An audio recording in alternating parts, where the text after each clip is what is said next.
I'm Brandon Amoroso, and this is the D2Z podcast, building and growing your business from a Gen Z perspective.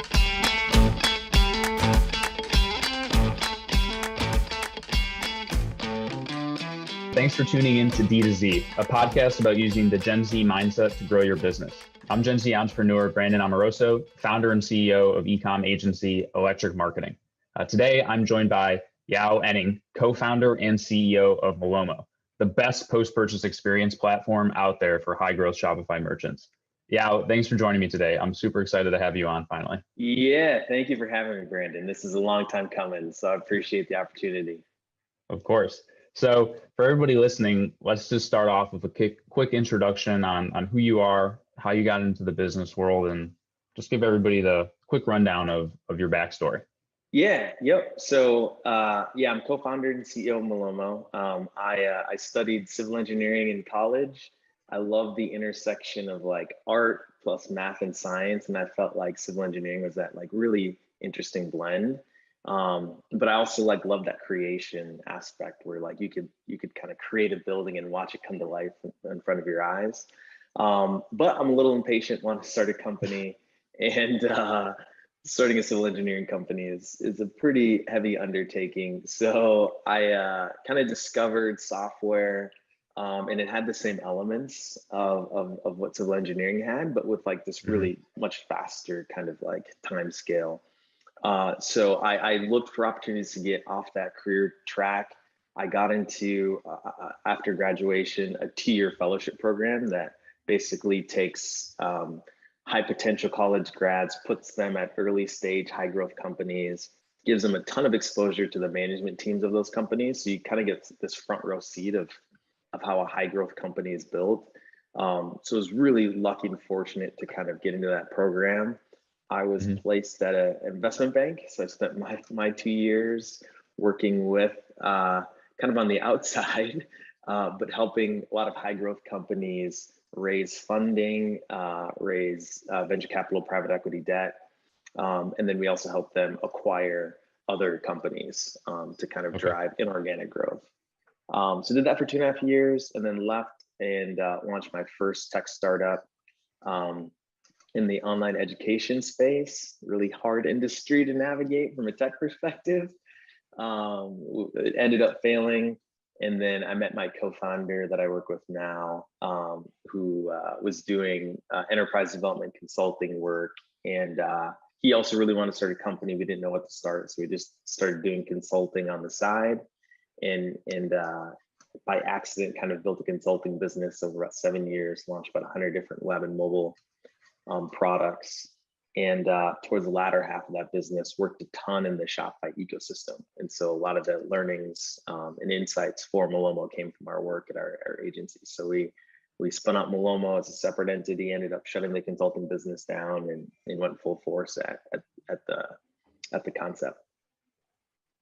That's awesome. I think I find it fascinating when founders of software companies were on the other side before, like they're in the weeds consulting, and because you just learn so much and see so many sort of trials and tribulations that merchants are going through. And I'm sure it's very valuable when you actually go ahead and start a tool like Malomo.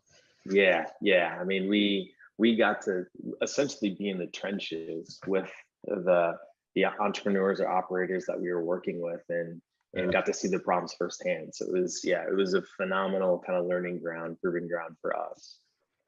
So when did it actually start? Like what year? Because it feels like you all have grown very quickly. It has felt equally fast and slow.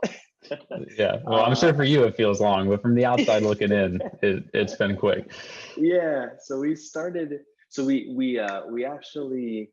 I'll say like we actually started the company in September of 2018. So we raised the first round of funding, closed in September, and then really spent the first kind of 6 months building out the product, and we didn't launch the actual product until middle of 2019. Okay, got it. Wow. So what is that? It's basically coming up on 3 years now. So Yep. I think it's been pretty quick. How many team members do you have now? Yeah, we're at 20 people today. Okay, that's awesome. Yeah. I guess as you've sort of gone down this path, how have you gone about building out your team? Because obviously, like, you can't continue to do everything that you were doing day one. So how have you gone about building out such a great team? Like, I mean, we love working with everybody on the Malomo side. So how'd you go about finding that sort of good fit for your culture? And Yeah. how were you able to start delegating some stuff too, which I know can be difficult sometimes? Yeah, I think as a founder, it's kind of a weird feeling, but like you have to very quickly, I'm sure Brandon, you go through this too as a founder at your agency, like you have to very quickly make yourself irrelevant in the business. And Yes. like, I say that to my management team as well, like the less dependent the business is on you, the more valuable you actually become. Mhm. Because you are creating systems and processes, you're recruiting great talent, you're enabling that talent to execute with shared vision. And so early on, I tried to find leaders in the company that like had high potential and could really help carry the vision forward. So, kind of the first 6 hires on the team, beyond me and my co-founder, was Eddie, who I know you work with, who's our head of sales. Mhm. Um, we had one senior engineer, we had one designer, and we had one head of customer success. And then I think the next couple hires were engineering talent. But we really wanted to cover our bases with those functional areas, right? Sales, um, customer success, and marketing, and really product development. Uh, Mhm. and I think that was, it was, you know, we invested heavily early on in finding ways to really support our customers, because we knew that like in order to build a breakout company, we needed our customers to kind of be fanatical about our product, and we focused a lot on their success, and as a result, we would see our own success. But um, so we wanted like a lot. We wanted the people that we hired to have that mindset of just like we will do anything it takes to get our customers to success. Um, and then we really set, we set culture pretty strongly early on as well. So our mission is to create lasting relationships. And it's not just, the relationships that Mhm. we build with each other on the team. It's with the customers that we serve. It's with partners like you, where we're going deep and understanding like how do we best make sure that you are successful. Um, Mhm. but that like core mission like resonates throughout the company. Our first core value is relationships are everything. So to reinforce that point, right? Like there are no ifs, ands, or buts about what I want people to really be focused on. Um, Yeah. and I think that really helped early on build cohesion along that team too. Yeah. And I think, I mean, for us, that's the partnerships that have been the most successful are the ones where the technology partner is interested in like having calls with us, like throughout the team. Like I've probably had 3 or 4 calls with the Malomo team now, random Yeah. departments, and like sort of diving into this is how we're using it. This is how like maybe we could be utilizing it better for merchants, and the technology tools that are interested in doing that with us, that's where we have the strongest relationships because it's more of a Yeah. feedback loop. And I Yeah. mean, I think it makes sense. Like if I were to start a software company, I would just go all in on what do the agency partners and the clients want. Now, I mean, there Yeah. has to be a limit because if you just go around chasing features or people asking things from you, you're never going to get anything done. Yep. Um, but I think it's an important component for sure. Yeah, yeah, I totally agree. And like our team has learned a ton from you and your team too. Like the that like you said, that feedback loop is so Hmm. true in that like you are like legitimately in the trenches working with merchants to see and execute strategies across like their whole stack. So I think you've got unique insights that you funnel to us around like, hey, here's what we're doing in this area of this merchant's business. Like, it'd Yeah. be cool if we could replicate that with what we're doing with Malomo. So we really love that partnership too, because we get a lot of value out of that, from those insights. Definitely. And for us, like part of what makes us a really strong agency, in my opinion, is our ability to leverage the Shopify tech stack. Because I truly believe there sort of is that best in class Shopify tech stack. And once you align on that and they're all working together, it allows us to create that cohesive customer experience, especially on the retention side. Because if you have disjointed tools that don't connect with one another, it's just not, it's impossible to create a strong customer experience. So that's super important for us. But I want to talk about your 4-day work week, because I know you just rolled that out. So because more and more companies are doing this, and I'm getting more and more afraid that we're going to have to do something like this. I operate on a 7-day work week, so I don't know how the hell I'm going to go down to a 4-day work week. Yes, 100%. I mean, I could talk about it generally, and let me know if there's any specific things on your mind. I guess too. what sparked it? Like, how has it been going? Have you seen, I mean, I'm sure there's pros and cons. So if you could just chat through that, I think that'd be really interesting. Yeah. So it sparked from, everybody in the e-commerce space. Like Q4 is just, it's bananas, right? It's the most busy season. We wanted to make sure that the team was really well rested. Like they came in making sure that they were ready to really like commit to our customers and give them the best support and strategy during the most pivotal time in their year. And so we kind of like talked as a management team and said, like, what could we do? And a couple ideas were thrown out. Like, we ended on, it'd be awesome to just take like a week off in September, and let people just like, the whole company shut down. So like there's no draws to like check Slack and pull people in.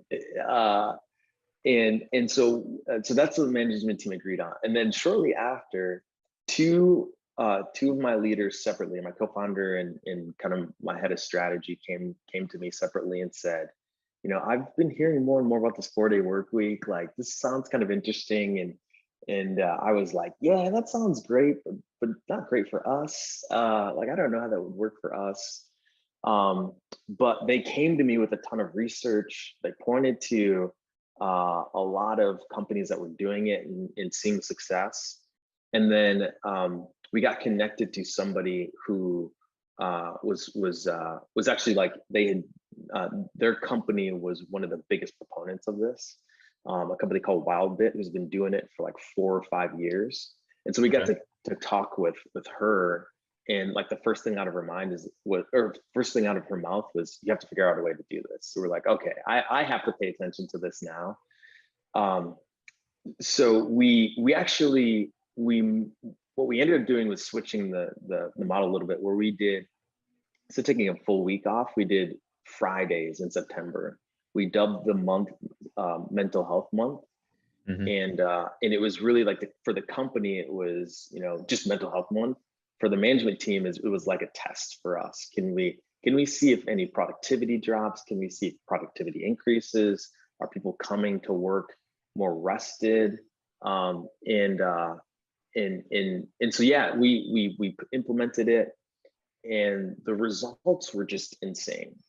We tied for the most number of logos closed, new accounts closed. We generated the most marketing leads. We onboarded the highest number of customers, and we had the most significant product launch ever that month. It's like, okay, I can't ignore this. Like, something's going on here that I can't ignore. We then surveyed the team and said, like, hey, how did you feel about the month? Did you feel like you were more stressed or less stressed? Did you feel more productive or less productive? Did you get more time at home to spend with your family? And all the answers pointed to, like, everything was like way more productive or equally productive as I was before, way less or equally stressed as I was before, way more time with my family. So both like the business outcomes and the personal outcomes for the team just aligned really well, where it was like, okay, this is super interesting.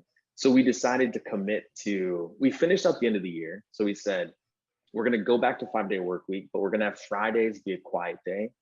So like no meetings, no external, internal meetings. Try not to slack. But that's one day that you can just have quiet to get stuff done. And then Q4 was just amazing from a company growth perspective. Grew 50%, like half of our revenue came in Q4. Awesome. And then we said, okay, let's continue this. So we decided to re-up for another 6 months. So we're still, we haven't like 100% decided we're going to 4-day work week, but we've committed to testing it out for 6 months. But awesome. the main driver for us is like creative work. It's so intense on your mind. Like you have to like have some time spent away from work to rest and recharge so that you can come back to work fully prepared. I think the full break is probably important too, because even if you're like away but you're not actually away, then I actually find that more annoying. Like it's like I'm supposed to be away, but I still have 85 slacks. Like I might as well just worked, and then so I feel like you really just need to just cut over. Like you're either working or you're not working. That half working, right? Like your mind is mentally working, but you're not maybe physically working. Right. Yes. Yeah. It's real. My girlfriend can always tell when I'm doing that. We'll be at like lunch or dinner and she's talking to me, and then she just sees my eyes start to like go somewhere else, and she's like, "Are you even listening to me?" And I'm like, "Oh goodness, I did it again." So it's definitely an issue that I'm trying to work on personally. Well, maybe we'll have to experiment with the 4-day work week. I mean, that at least appears to me to be not necessarily the 4-day work week, but successful founders and entrepreneurs have this ability to sort of drop the status quo and want to test and iterate and constantly improve. And so things like what you're doing with the 4-day work week, that's just an example of that adaptability, but also that desire to continue to sort of optimize and refine that I think is integral to creating a successful company, which I mean, you never even would have heard of a 4-day work week 20 years ago. Yeah, like literally unheard of. So enough about the work week. I want to talk about how you actually found your first 10 customers, because there's 6,000 apps on the Shopify App Store, and it has to be just a hell of a time getting those first couple of brands to trust you and make that leap. I know for me, like the agency, the first two, I mean, we've only been around for 4 years, and the first year and a half, 2 years was small, and we were just grinding away every day. And then all of a sudden it was just like accelerated, kind of like your Q4 of last year. So what were those early days like, and how'd you go about finding those first 10 customers? So it's interesting. Like we had the idea for Malomo from our existing consulting clients. And so like we saw firsthand how painful managing the customer experience after an order was placed was for them, and how much like angst and frustration their consumers would experience when they just had no visibility on where their packages were. And so like we got to iterate on the idea in real time with our clients, but like they actually weren't our first set of customers, because like we built custom technology for a lot of them. So like what we were sold them, we already built for them, so it didn't make sense, right? So we'd launched, like I said, we launched about 100 different web and mobile products for early stage companies. One of the things that we saw them fail at time and time again was they had this vision for the product that's like 5 years out, and they're trying to build it today, and they're trying to build it before they launch it to customers, and they're not really sure if the problem that they think exists in the way that they think it does, and whether ultimately the solution ends up being right. So the companies that we actually saw succeeding a lot were like you and me, Brandon, where like we had consulting agencies, and like we first sought to understand the problems and then build solutions out of that. So and those companies like nailed product market fit earlier. They were able to scale and raise venture funding quicker and faster. And so we said, let's not do something that we know doesn't work. Like let's focus on things that we know work. So we actually decided to launch a post-purchase, like a mini agency inside of our agency. We outbounded to Shopify merchants. A lot of them earlier on were smaller. Okay. And the pitch was, hey, we've done a bunch of consulting work with these other customers. We heard from them that the pain point is the number one support ticket they get is people asking where their order is. We believe we've got a better solution to help manage that. Could we offer some consulting services to you to ease that problem if you have that problem? Yeah. And we did it for free. And so it was a no-brainer for a lot of these early merchants because we would do all of the work for them on their behalf. We would measure all the results and meet with them to show them the results. And we charge nothing because we wanted to learn whether the solution was more widespread than just our small subset of consulting customers. But you think about this solution. So our product proactively notifies customers about an order in transit, which means you need large scale integrations to Shopify, to carriers like UPS and FedEx, to marketing platforms like Clave and Attentive. That's not a small feat. And how do you actually do that? If you don't have a product. And how do you prioritize which you do first too? Yeah. It's very true. Where do you start? So we ended up just saying, we did everything by hand. So we would, for the first 3 customers that we had, we'd log into Shopify every day, multiple times a day, to check for new orders. We'd grab a bunch of information on the order, like customer names, contact information, order details.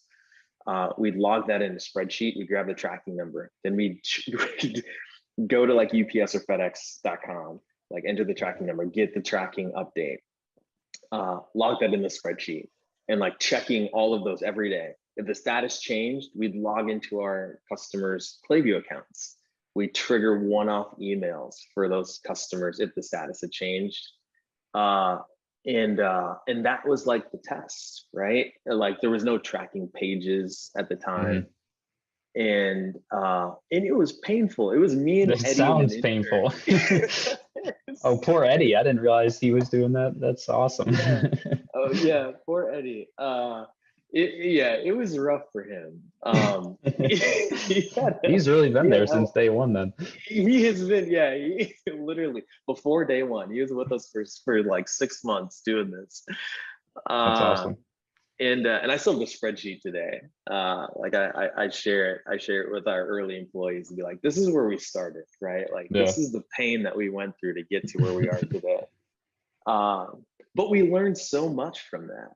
We got all of the insights, and that's where we came up with the concept of oh my gosh, people look at these emails a ton. They love these emails. They're open 3 or 4x more than marketing emails. They hit the inbox. And every merchant is focused on growth at all times, right? So why are we not enabling this as kind of a marketing or growth channel? Right. And that was the learning that helped us raise our first round of funding. But that's where the first customers came from, was from this post-purchase agency. And then how we landed the next 7, and the next 7 customers were they're well-known names in the ecosystem: Somersault, Maiden Cookware, this company called Readers.com. They're high growth companies. I think the only reason we were able to bring them on as the next cohort of customers was because we had proof points and we could show them the results in real time. And that's why they trusted us. And they loved our approach of just testing and learning and iterating with them. And we brought them along our journey rather than us just being a solution provider for them. So that's kind of how we got over that cold start problem, was we acted like a consulting agency. We moved our mindset to delivering value and making a quick time to value, and building as little tech as we could to learn and understand how this is going to work.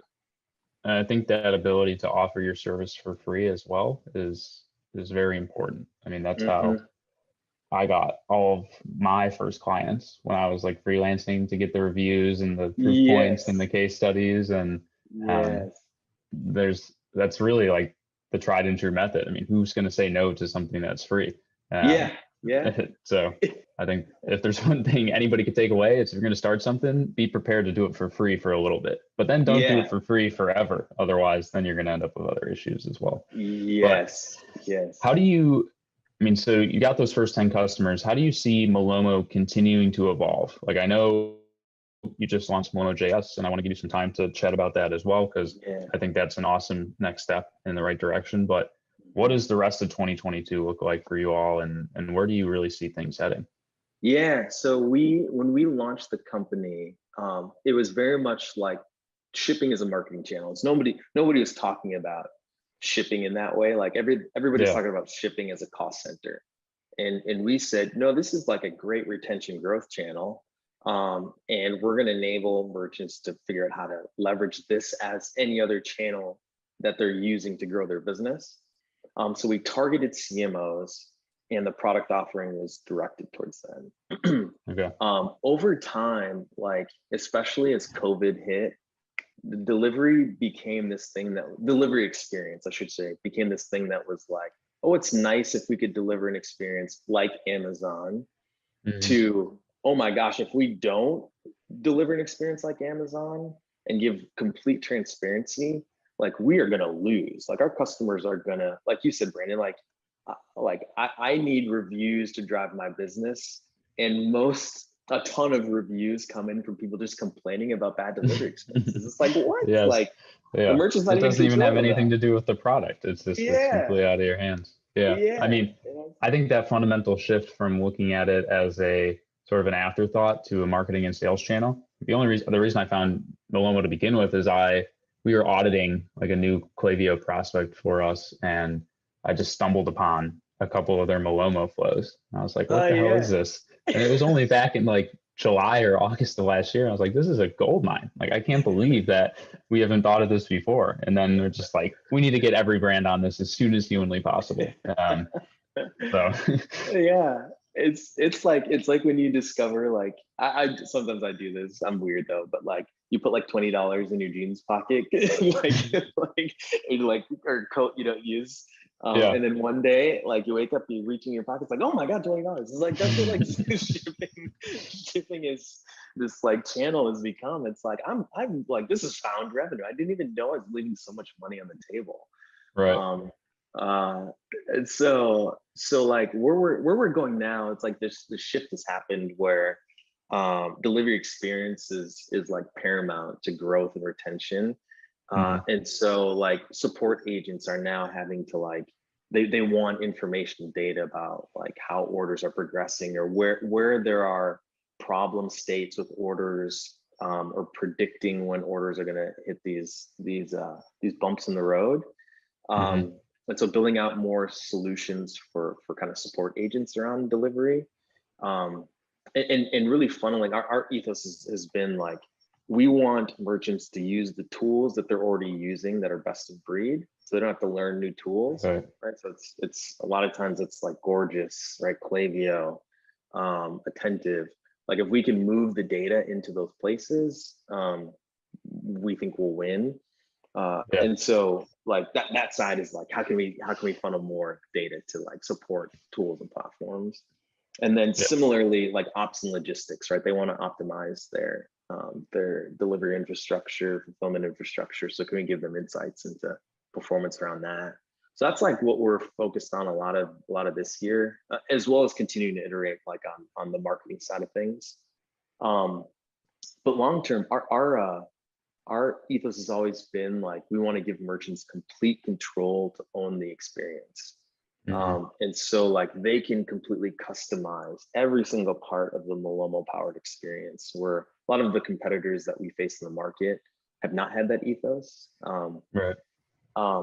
A key part of our growth strategy going forward is what you mentioned, Malomo JS, which it actually allows merchants to turn any page on their site into a tracking page, right? They can embed tracking data on any page and kind of activate that as a tracking page, and gives them control to manage that customer experience in the same ways that they manage their buying experience pre-purchase. Right. We're excited about it because, you know, we like, if you think about Stripe made it possible for anybody on the internet to accept payments. Like we're trying to do the same thing with tracking, like allow anybody in the internet to like turn a page into a tracking page. And so like that manifests itself not just within like Shopify and the themes engine on Shopify, but like headless setups, right? Or other platforms that you might be using to manage your content.